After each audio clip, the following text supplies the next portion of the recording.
So hi అండి. So MBBS Russia గురించి sir కొంతమంది స్టూడెంట్స్ వచ్చేసరికి కొన్ని డౌట్స్ అడుగుతున్నారండి.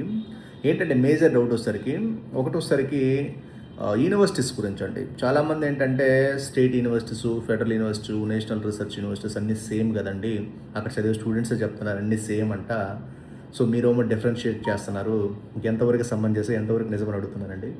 సో 100% తేడా ఉంటుందండి.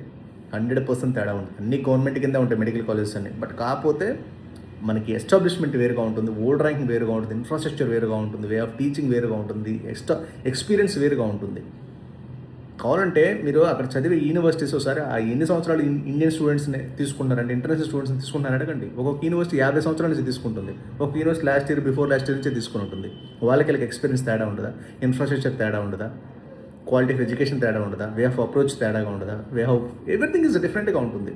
లాస్ట్ ఇయర్ పెట్టిన కాలేజీకి ఒక 40-50 ఇయర్స్ బిఫోర్ పెట్టిన కాలేజీకి 100 ఇయర్స్ బిఫోర్ పెట్టిన కాలేజీకి ఎంత తేడా ఉంటుంది? అంటే అక్కడ స్టూడెంట్స్కి ఏంటంటే సార్ యాక్చువల్గా ఈ మధ్య ఏంటంటే స్టూడెంట్స్ బికమింగ్ అడ్మిషన్ ఏజెంట్స్ అనమాట. అంటే అడ్మిషన్ చేస్తున్నారు. సో కాబట్టి వాళ్ళు యూనివర్సిటీలో అడ్మిషన్ చేయాలి అంటే లేదంటే ఇంకోటో ఒక అడ్మిషన్ చేస్తే 10,000-20,000 వస్తాయి. కాబట్టి మీకు ఏదో ఒకటి చెప్తుంటారు. అంటే వాళ్ళ ఫాలోవర్స్ అవ్వచ్చు, సబ్స్క్రైబర్స్ అవ్వచ్చు, లేదంటే వాళ్ళు చెప్పేది ఏంటంటే అక్కడ స్టూడెంట్స్ కాబట్టి మీకు 100% నిజం చెప్తారనుకుంటారు.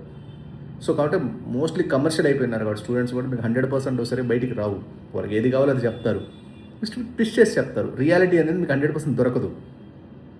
కాబట్టి మీరేంటంటే 100% మీకు యాక్యురేట్ పర్ఫెక్ట్గా ఉండాలి అనుకుంటే మాత్రం 1-4 సార్లు ఆలోచించి డెసిషన్ తీసుకోండి. మీకు ఏదైనా డౌట్స్ ఉన్నా, క్వరీస్ ఉన్నా just conduct me doubts numbers. Okay, thank you very much.